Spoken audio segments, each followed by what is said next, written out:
toe ek gister die boodskapie uitstuur met die teksgedeelte, het ek opgesit ons gesels vandag uit Matteus 6. Nou, die van u wat het gelees het, sou sien is 'n redelike lang hoofstuk.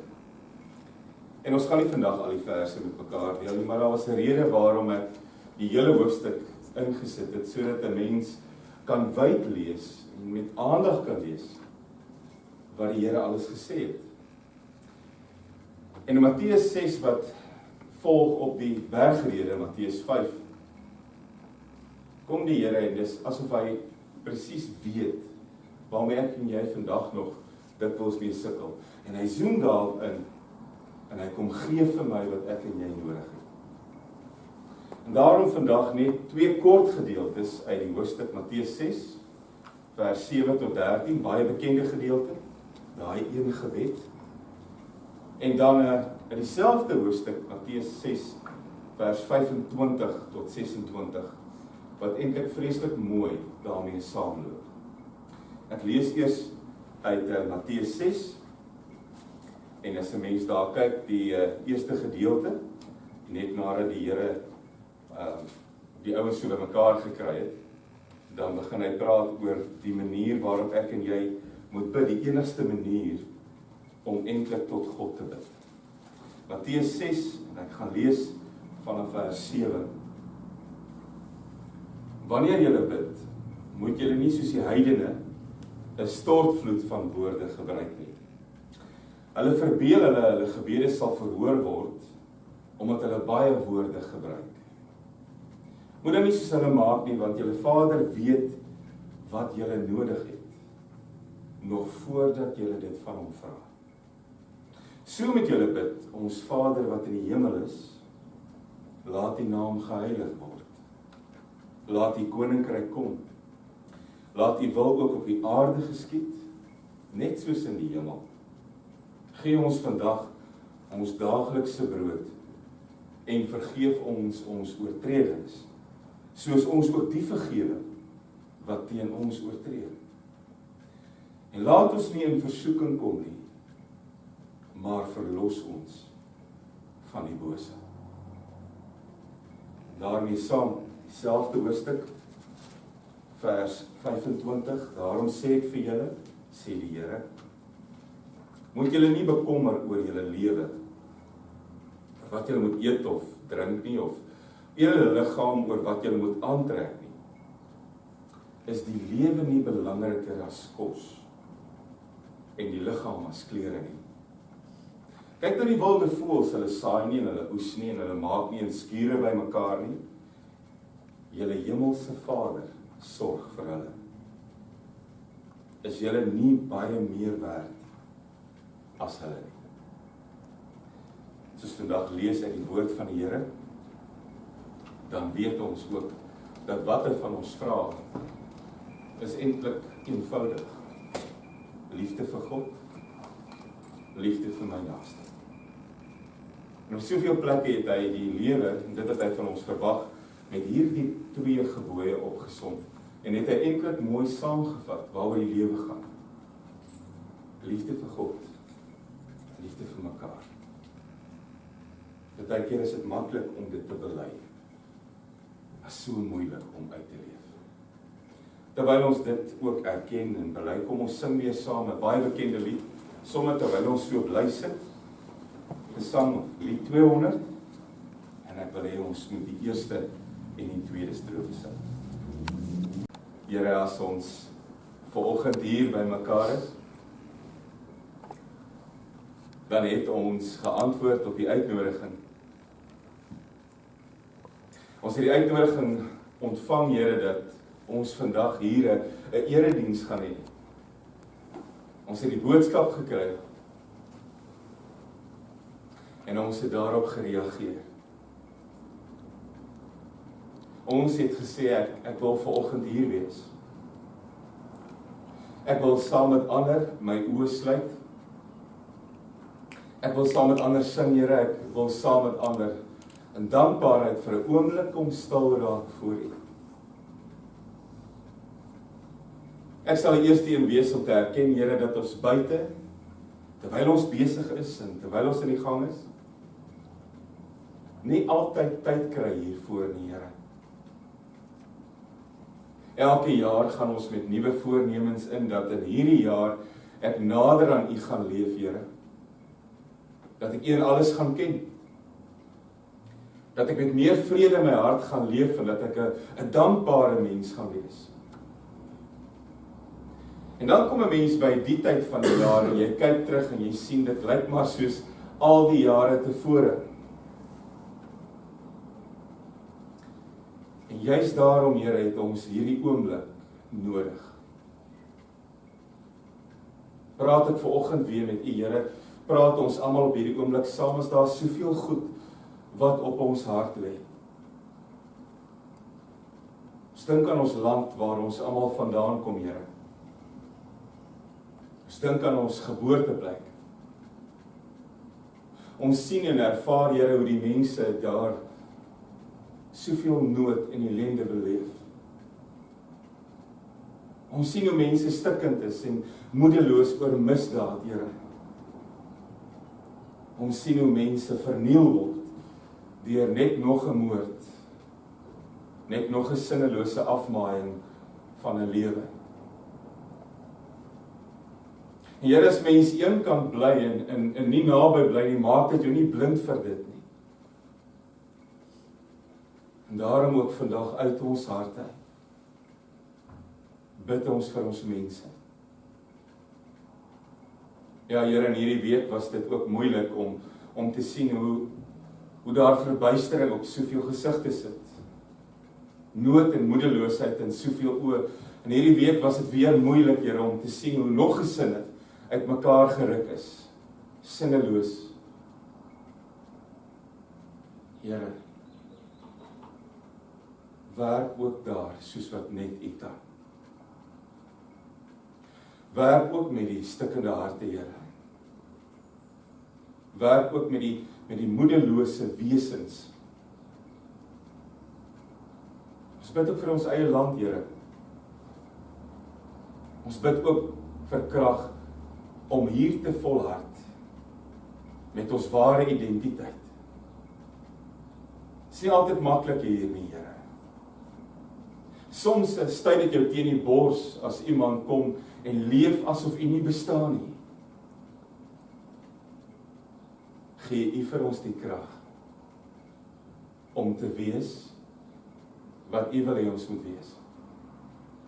Gee U vir ons die woorde by sekere plekke, Here, waar ons met mense kan gesels oor U wat in ons leef en U wat deur ons werk. Dankie dat U vir ons goed is. Dankie, Here, dat ons die mense is wat kan getuig van U sorg. Dankie, Here, dat U ons altyd weer optel en sterk maak. Dankie, Here, dat ons deur U Gees ons bekommernisse kan omskep in gebede en ons onsekerheid in belydenisse. Here, U is in beheer. En ek weet dit vandag. Ek weet ook dat my tyd op aarde tydelik is, Here.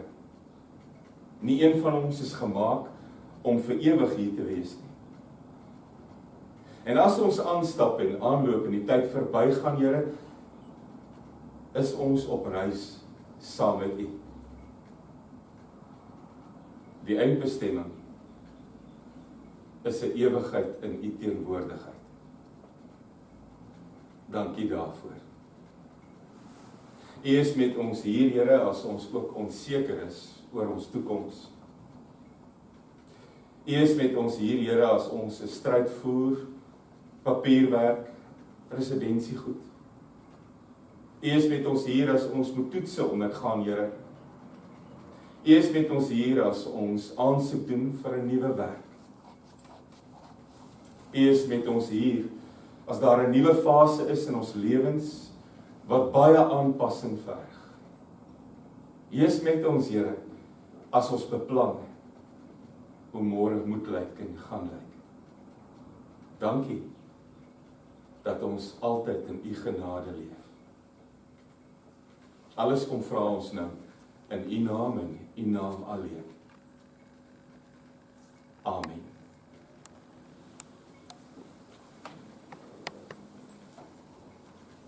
Ek wil hê ons moet ons gebed, en dis gewoonlik 'n lied wat ons sing voor gebed, maar ek wil hê ons moet ons gebed afsluit met die eenvoudige woorde van 278, terwyl ons soms veel bly sit, 278, en ek wil hê ons moet dit 2 keer sing.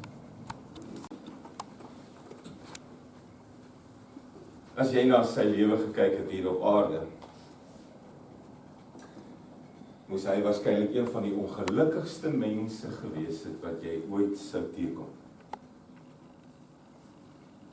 As jy kyk na die Here se lewe, sy omstandighede, dan was daar waarskynlik niemand wat meer ongelukkig kon wees as wat hy was. Want jy sien, sy eerste woonplek was 'n troonsaal, 'n ewige, heerlike woning. Dis waar hy gebly het.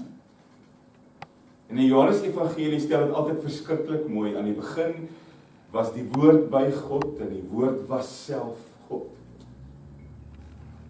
Dis waar hy was. 'n ewige, almagtige koning in 'n troonsaal. Maar dan word die seun van God, self God, mens. En ek dink die eerste aand wat hy hier op aarde deurbring, in 'n krib, 'n voerkrib, was hulle 'n aanduiding van wat gaan kom. Want vir Jesus, seun van God, word dinge toe nooit beter nie. So word hy groter en 'n armsalige skrynwerker. Hy skrynwerkers in daardie tyd nie baie werk gehad nie. 'n semi-woestynagtige gedeelte, nie baie hout om mee te werk nie. Gewoonlik was die skrynwerkers die ouens wat ander kant die spoorlyn gebly het, as jy vandag se taal sou gebruik. En dis waar hy groot word, en dis waar hy bly. En dan op 30 maak hy 'n keuse, 'n beroepskeuse. Slaan hy 'n ander veld. Op 30 trek hy vir oulaas sy ma se klein hekkie agter hom toe. En verruil hy dit vir 'n lewe waar hy nooit ooit weer sy eie klein hekkie sou hê nie. Gewoonlik is ek en jy 'n beroepskeuse maak, 'n nuwe veld inslaan. Gewoonlik is ek en jy die keuse maak om iets anders te doen, dan is dit gewoonlik 'n beter keuse, is dit nie? Groter voordele, beter omstandighede, meer geld. Nie hy nie. As jy gedink het die krib in Bethlehem en die armsalige huisie in Nasaret is erg, vir die laaste paar jaar van sy lewe word hy toe iemand wat nie 'n heenkome van sy eie het nie.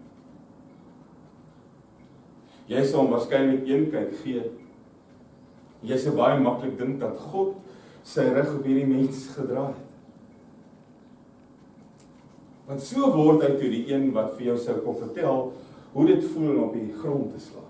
Partykeer in 'n geleende bed, as daar 'n plek was waar hy vriendelik ontvang is. Hy sou vir jou kon sê hoe dit voel om honger te wees. Hoe dit voel om graan van 'n land af te haal, soos Rit amper die stukkies op te tel. Hoe dit voel om te hoop 'n vrugteboom het vrugte aan, want jy's honger. Hy sou vir jou kon vertel van natreën. Hy sou vir jou kon vertel van bonneltjie lê teen die koue. Hy sou vir jou kon vertel van die somerson wat vir jou stikkend brand.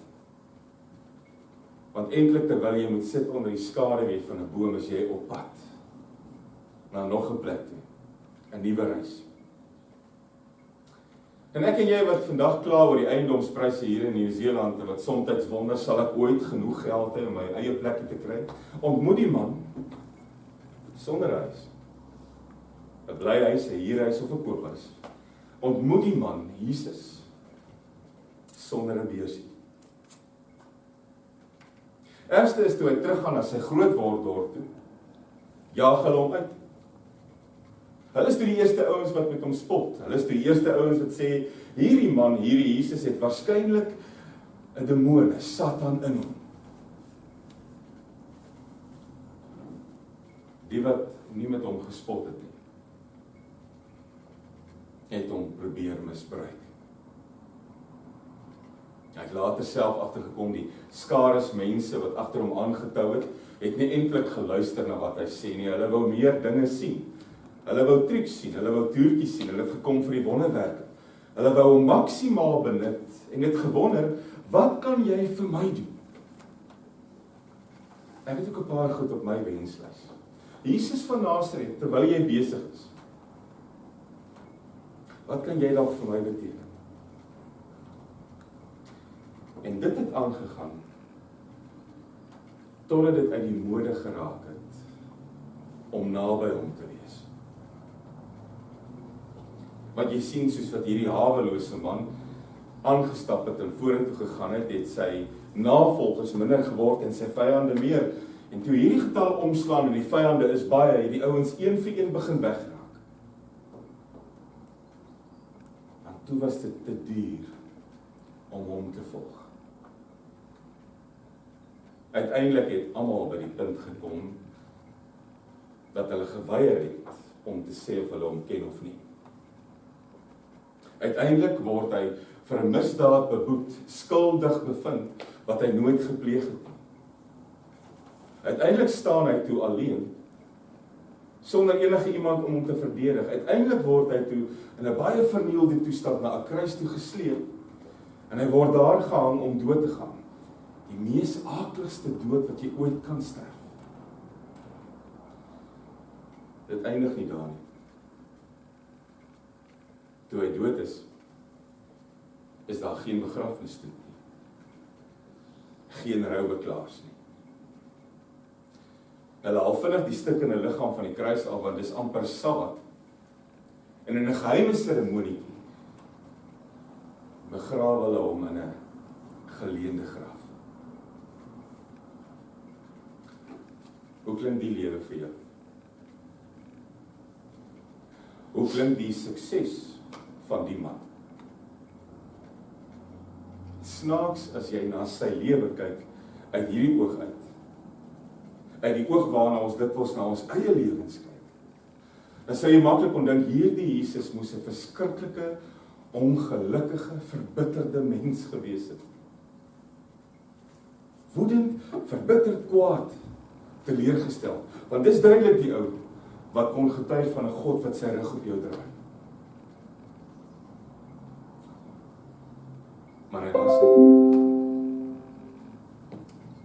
Hy was nie verbitterd, ongelukkig, woedend of teleurgesteld nie.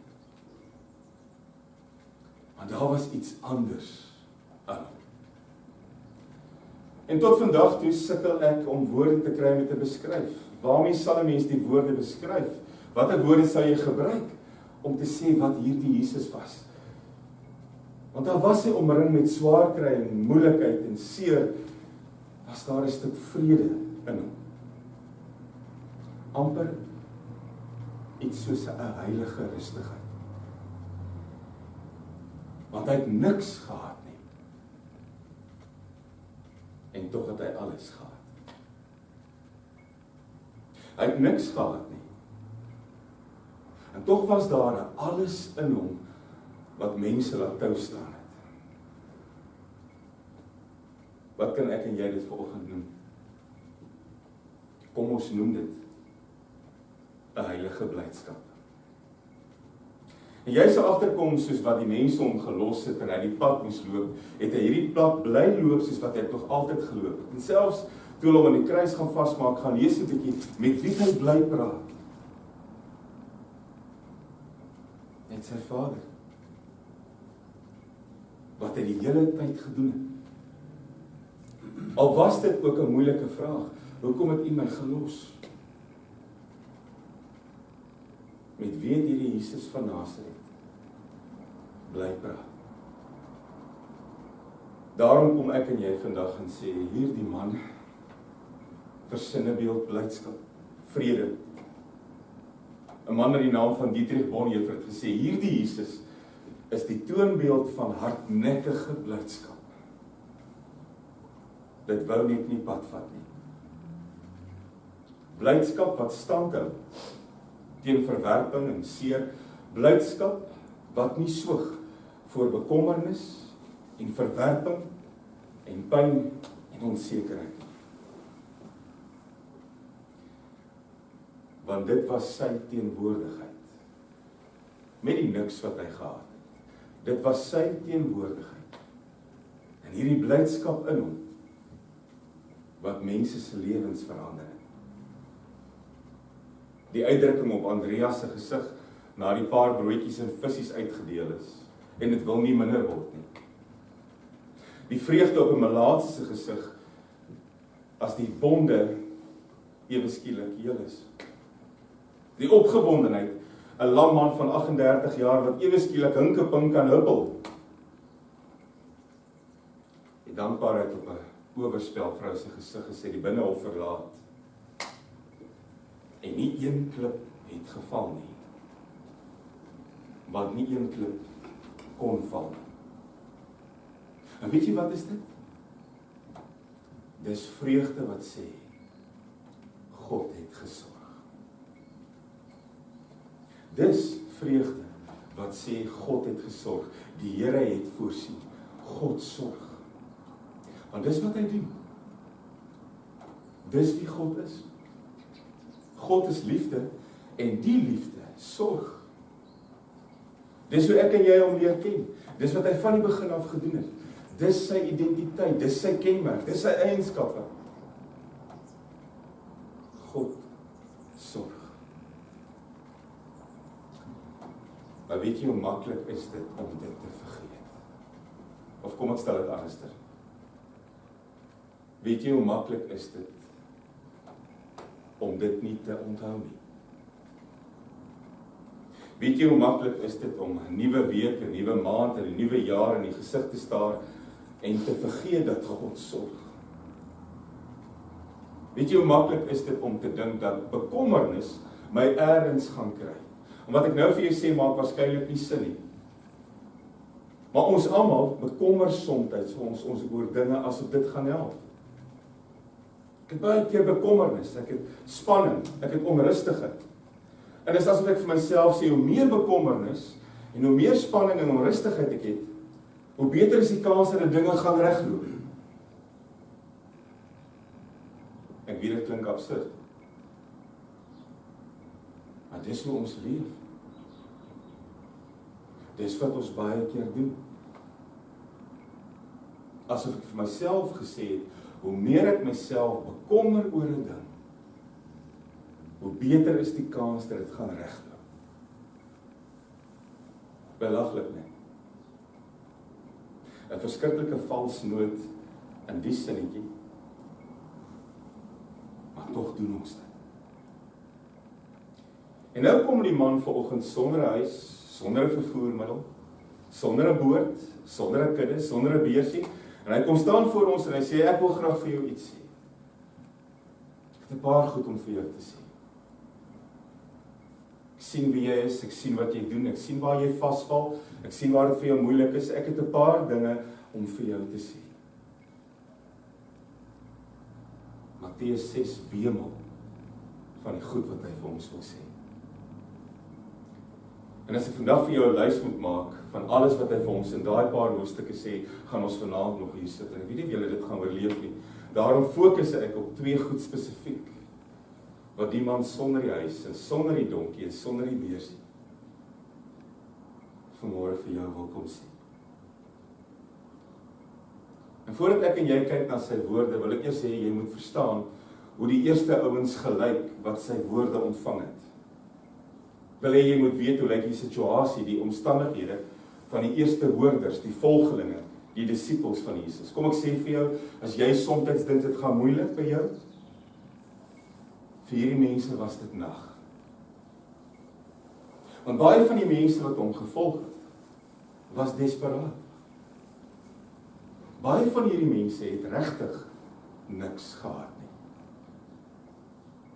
In so 65 voor Christus, so 100 jaar voordat hierdie woorde wat hy nou gebruik het gesê is, het Rome gekom en Judea, Samaria en Galilea, almal Romeinse provinsies gemaak, Romeinse provinsies. En die ryk Romein het gekom en gesê, vir al die klein boere, ek koop jou stuk grond vir niks, want ons wil groot landgoedere opsit. Ons het 'n Romeinse ryk om vir vrugte en goed te voorsien. So binne 'n paar jaar het klein boere, grondeienaars, niks gehad. Die gemiddelde Jood was lankal nie meer iemand wat iets besit het nie. Hulle was dagloners. As jy dagloner was, het jy vir 1 silwermuntstukkie per dag gewerk. Hulle het dit 'n denarius genoem. En daai silwermuntstuk was net genoeg vir kos vir jou gesin vir daai dag. Dis die omstandighede van die mense met wie die Here hier praat. En as jy nog een van sy disippels was, het jy alles waarmee jy besig was net so gelos.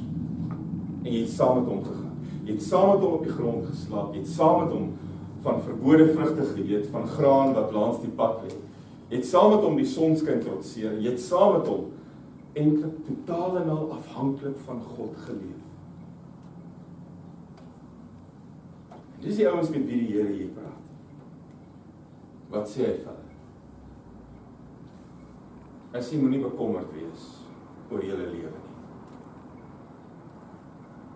Weet jy leef dag tot dag en ek weet jy kry baie keer swaar, moenie bekommerd wees oor jou lewe nie. Moenie bekommerd wees wat jy gaan eet en wat jy gaan aantrek nie. En dan sê hy, terwyl ons praat oor moenie bekommerd wees nie, en terwyl ons praat oor wat jy nie moet doen wat môre aanbetref nie, kom ek vertel vir jou wat jy vandag moet doen. Bid tot jou Vader, gee ons vandag ons daaglikse brood. Moenie bekommerd wees oor môre nie. En bid vandag, gee my vandag my daaglikse brood. Nou wil ek vandag vir iets interessants vertel. Die Griekse woord wat ons as daagliks vertaal het, epiousos is die woord se naam. Is die enigste plek in die Bybel waar hierdie woord voorkom. Hier in Lukas waar ons ook oor die Onse Vader praat. Die enigste plek in die Bybel, die enigste plek in die Griekse taal van daardie tyd. Epiousos was 'n vreemde woord. En nou die manne gegaan en hulle het vertaal met gee ons vandag ons daaglikse brood.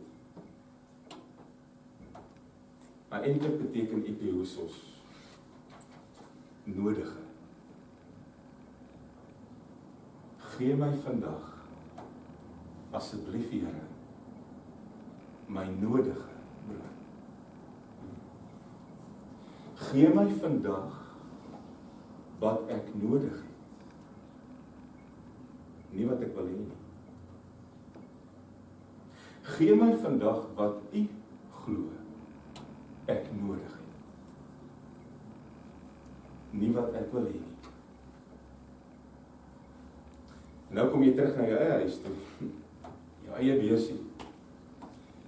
En ewe skielik kom jy saam met my agter wat ek nodig het. En wat ek baie keer wil hê, is wêrelde uitmekaar. Maar die Here leer my bid.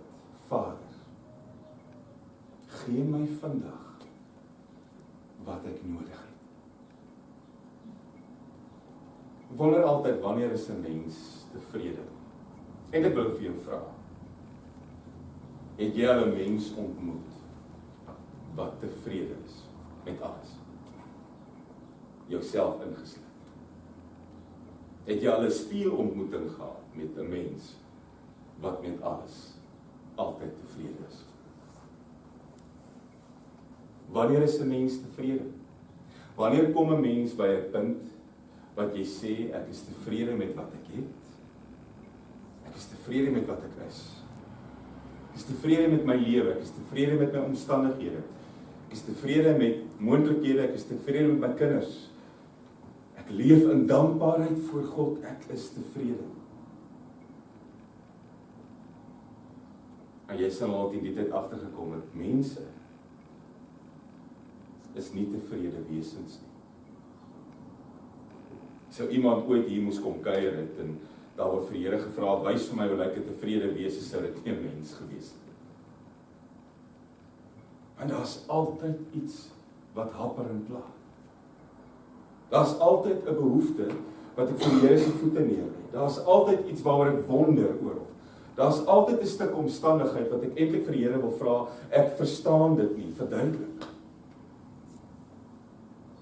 Daar's altyd iets. Daar's altyd 5 dinge waaroor ons kan kla. Daar's altyd 10 goed waaroor ons bekommerd is. Daar's altyd 20 goed wat my verontreg laat voel, of afgeskeep, of uitgestoot. En omdat dit baie keer ons gesindheid is, pas ons dit toe op ons geloofslewe ook. Ek word die een wat altyd vir die Here vra, hoekom? Ek word die een wie se verhouding met die Here stikkend raak hieroor. Ek word die een wat nie meer lofliedere oor my lippe laat kom nie. Ek word die een wat die dankbaarheid in my hart ook nie het nie. Ek word die een wat blind is vir die God wat sorg, wat dom is oor sy genade. En dit maak ons lewens baie moeilik. En daarom kan ek en jy nie praat van dieselfde vrede wat hy gehad het nie. En daarom word ons maklik rondgejaag deur onvoorsiene goed. En daarom is heilige blydskap iets wat ek en jy nie altyd ken nie. En daarom is daar nie in ons harte 'n dankbaarheid vir dinge wat dikwels regloop nie. En daarom kom hy en hy kom staan vandag en hy sê, ek wil vir jou iets sê. Hou op om jou te bekommer oor môre. En wat vandag aanbetref, vra vir hom om vir jou te gee wat jy nodig het. Wat nodig is. Laat my so dink hierdie gedeelte aan Eksodus 16 vers 20 toe dieselfde hand wat vandag nog die daaglikse brood uitdeel, ook op daardie stadium manna gestuur het in die woestyn. Hulle weergawe van brood. En hierdie manna kom vir die dag en hy sê ook hierdie manna is vir vandag. Typies mens, Israeliet, kom hierdie ouens en hulle eet hulle knippel dit, maar die res bære hulle vir môre. En toe die volgende dag, Eksodus 16, is daai manna so vrot, jy kan nie naby dit kom nie.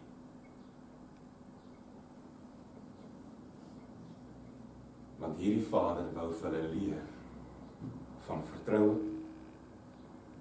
en van geloof. Hy sorg steeds vandag. En daarom is daar ook nie 'n rede om oor môre te bekommer nie. Môre is oor 'n paar ure se vandag. Nou wil ek ook vir jou sê, te veel brood, te veel manna, te groot skure volgepak met koring, te veel spaar, te veel oordaat, te groot bankrekening kan jy soms laat dink dat jy hom nie nodig het nie. En nou praat ek nie vandag met almal wat groot bankrekeninge het nie. Prof. Skalk Botha het eendag gesê, jy dink jy's arm totdat jy trek. Dis ons almal se probleem nie. Te veel brood laat my wonder. Het ek hom nog nodig? Het ek nodig om op my knieë voor hom te gaan? Het ek nodig om my afhanklikheid voor hom te bely? Het ek nodig om vir hom te vra vir vandag? Gaan ek môre nodig hê om vir hom te vra oor vandag? Ek en jy leef in God se hand. En dis wat die man met die heilige blydskap in hom, ons Here, ook vir ons probeer sê. Dankbaarheid bring tevredenheid. En tevredenheid vul jou met 'n heilige blydskap, wat geen omstandigheid kan wegvat nie. Ek en jy leef in die holte van God se hand. Ek wil afsluit met 'n mooi beeld wat 'n man eendag gebruik het om hierdie te verduidelik aan 'n groep Down-sindroom kindertjies. Op daardie stadium het hy sy hand hol gemaak en daar was 'n beseerde voël, die vlek het nie lekker gewerk nie in sy hand. En hy het die voël so vas.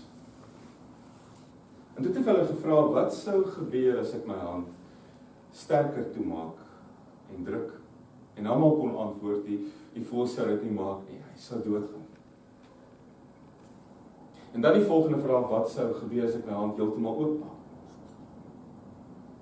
Hierdie voël met die beseerde vlek sou beslis 'n poging aanwend om te vlieg en homself te pletter vlieg.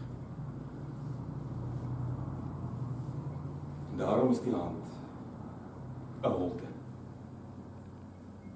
Genoeg vryheid om te leef, om te droom, om te beplan, om te groei, om te wees. Maar genoeg beskerming om te sê, is nie nodig om jou oor môre te bekommer.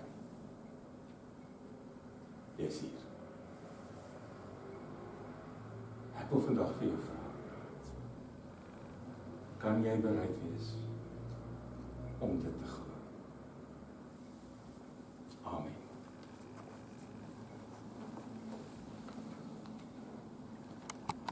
God die Vader,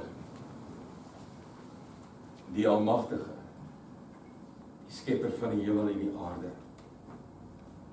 en in Jesus Christus sy eniggebore Seun, ons Here, wat ontvang is van die Heilige Gees, gebore is uit die Maagd Maria, wat gelei het onder Pontius Pilatus, gesterf het en begrawe is en neergedaal het na die hel, wat op die derde dag weer opgestaan het uit die dode, wat opgevaar het na die hemel en sit aan die regterhand van God, die Almagtige Vader, van waar hy sal kom om te oordeel die wat nog lewe, die wat reeds gesterf het. Ek glo in die Heilige Gees. Ek glo in 'n heilige, algemene Christelike kerk, die gemeenskap van die heiliges, die vergewing van sondes, die opstanding van die vlees. En ek glo in 'n ewige lewe. Amen. Ontvang nou die seën van die Here en elkeen van julle gaan in vrede. Die genade van ons Here Jesus Christus, die liefde van God ons Vader, en die gemeenskap met die Heilige Gees, sal met julle elkeen bly en wees. Amen. Ons